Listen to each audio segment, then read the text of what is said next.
Welcome back to another video, guys. I am now heading off to Bunnings, which is hardware in Australia, very famous hardware, which actually you may know from watching Bluey if you've got kids, or if you just like Bluey as an adult. Hammer Barn in that is inspired from Bunnings, so you can actually go to Bunnings now and they've created a Hammer Barn in every state in Australia, so pretty cool fact. Anyway, I'm heading there to go and grab some plants. Maggie, our dog, my Kelpie, has decided to rip up all of the already dead rose bushes. My dad absolutely loved these roses, so I am going there before my dad comes back from the mines. I want to make sure that, you know, there's some roses in the garden when he comes back because it's my dog's fault. Anyway, so I'm heading there now, going to go and pick up some concrete so then we can put in some more of those yards, our sheep yards, as our sheep arrive on Wednesday and it is currently Sunday and it's a long weekend here. I also wanted to do a shout out for my belt. It is from Kent Saddlery. I absolutely love it. It's a hobble belt, hobble style belt with a pocket knife horizontal holder, which was very important for me because I hate when you sit down and it's vertical. So time to go to Bunnings and then I will head down and continue working on these sheep yards.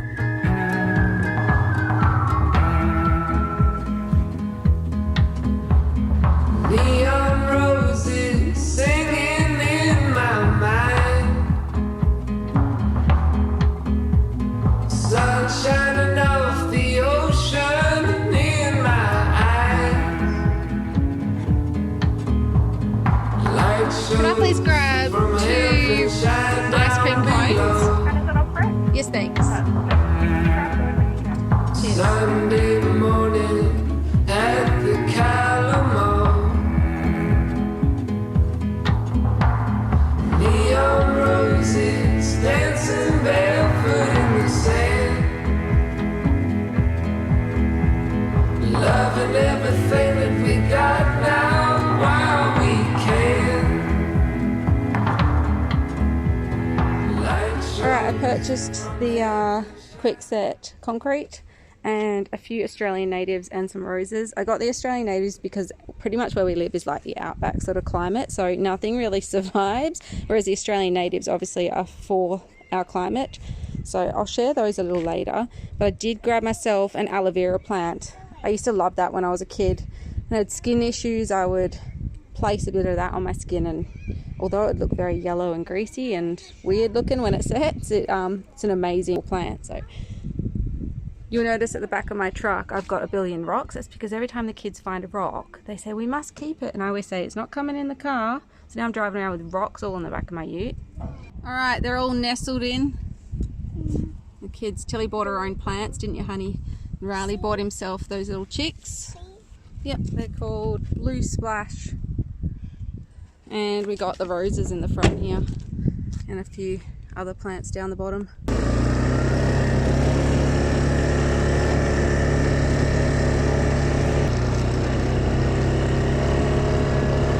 Alright, it is really hot. I've just been here slamming this here star picket in the ground. It is so humid, it's ridiculous, but I'm just gonna, it's just because this is, I'll turn the camera around. So this star picket I just slammed in. Connor helped me get the last inch in because I was dying. Anyway, we're going to, yeah, I'm just gonna put some wire on this just because these are a little bit yeah, not sturdy. I can't get my words out because I'm hot. The reason why we've put that there is just so the sheep flow around here quite nicely and they come around to this bend. Whereas if you have like a corner in sheep yards or anywhere, sheep tend to go there and they just stay there, and then it's a pain in the ass to turn their heads to go around and move. So as you can see, we've done the same thing here. Connor just got that out. A lot of digging, and apparently it held up the crate. There's one there. And then he's just dug one up here because when we've got the truck coming on, when is it, Wednesday, to reverse into here to let the sheep down into the yards, we don't want him to pop his tyres. Just little things like that. Connor's been doing that today while I was at Bunnings earlier today. That don't look like a lot, but they take forever. And now it's 5 p.m. Dig these out deep enough? Yeah. Concrete in? Dig that out a little more. No, that one's fine. Put concrete in that. Dig these out to put concrete in over here. Put that fence up. The gate down the end. Then there is a gate further down here. This opening down here, which needs another latch put on it, and a bit of ring lock on the side of it has pushed open, but there's a billion bull ants there, so waiting for them to calm down before I do that. But it's very humid. It's been raining this morning and it feels like Queensland weather, and it's horrible and sticky and just disgusting, hey? Yeah, disgusting.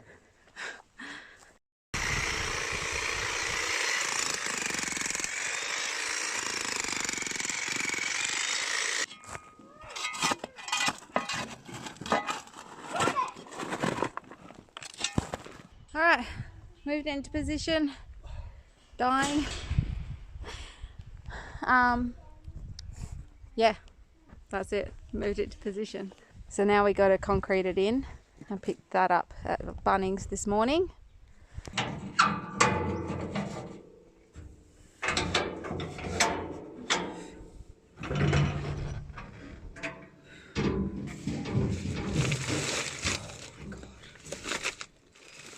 I'm shattered. It's this heat. I could honestly never live in Queensland. Queensland's the other side of Australia, and it is hot and humid most of the year, and here it's normally a dry heat, very much like how Alberta, Canada's a dry cold. We have a dry heat, which is, I prefer much better. I'm dying, and these are heavy.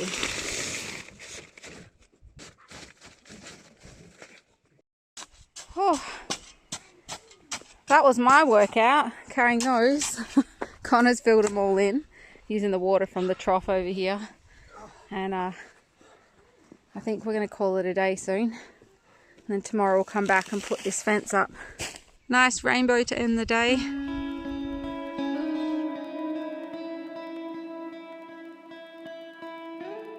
Alright, I'm home from the yards. And I was going to go water the garden, but I realised that the poultry mix was still here, so I need to move that down now and tip it in the chickens' feed bin. And then then water the garden, wash the kids in the bath, and then make dinner. Hey kiddos, and then me have a shower as well. I spy a kitty cat.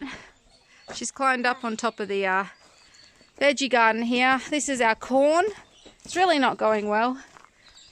We've also got the tomatoes going terribly. Hey Oreo.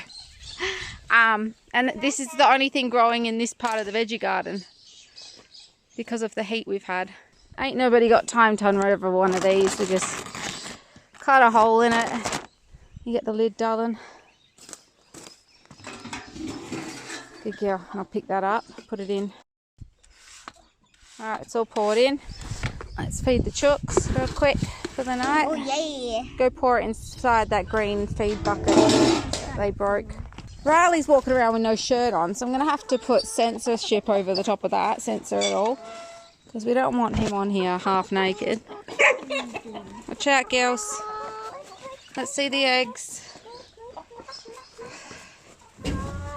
Oh, we got 3 eggs. 3,000. Did you pick some up this morning too? We've been getting 6 to 7 eggs lately. Every day. There's 3. Alright, because I'm totally crazy and exhausted, I thought I would make spaghetti bolognese. Yes, I'm crazy. I probably should just be doing some baked beans on gluten-free toast for me anyway. But instead I am cooking up spaghetti bolognese. So I am using some Aldi products here. I've got diced organic tomatoes, organic tomato paste. These are not organic. Oh no, that is organic. That's not. It's Worcestershire sauce. I don't eat soy sauce, so that's just coconut aminos. You guys can use soy sauce if you want. I just do it to add extra salt. I'm not following a recipe here. This is just how I make it. I dice up a little bit of zucchini. I'll probably only put half of that in because I don't want it too watery. One of these carrots is for Tilly to eat as a raw carrot. She doesn't like spaghetti bolognese because she's very picky, which is fine. So she'll just be having a few slices of carrot. So I only use like one of these for the spaghetti. A brown onion. Normally I don't eat gluten-free pasta. I absolutely hate it. Just really don't like it. And then Riley reacts to corn, and he's normally gluten-free. So tonight Riley's having regular pasta. He's not good with corn, and this is all made from corn. And I don't even really like this. I'm just doing it because I'm buggered. I can't be bothered making something else. So I'm having this pasta, and Connor and Riley are having this one. Just in the middle of cooking spaghetti bolognese, and look at that sky. There's no filter or anything on this, guys. It is absolutely stunning. Look at that. The chooks are down there, and there's Oreo. She's in every night, and she's usually in throughout the day, but it's just been such nice weather without having the 40-something degree heat that she's been enjoying a bit of time outside.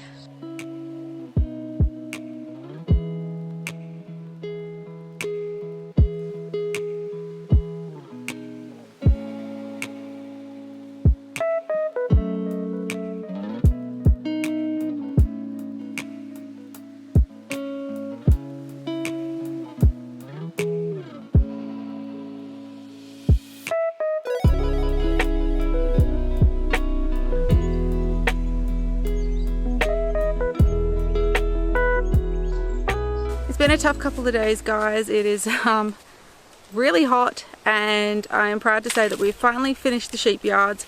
Yesterday we went out and grabbed Maggie. What are you doing? What have you found? Maggie's found a stick down there. She's banging against this fence, and then it's knocking my camera that's set up on a tripod on this gate here. Yesterday we traveled probably 30 minutes out to go grab 4 bales of hay for the sheep.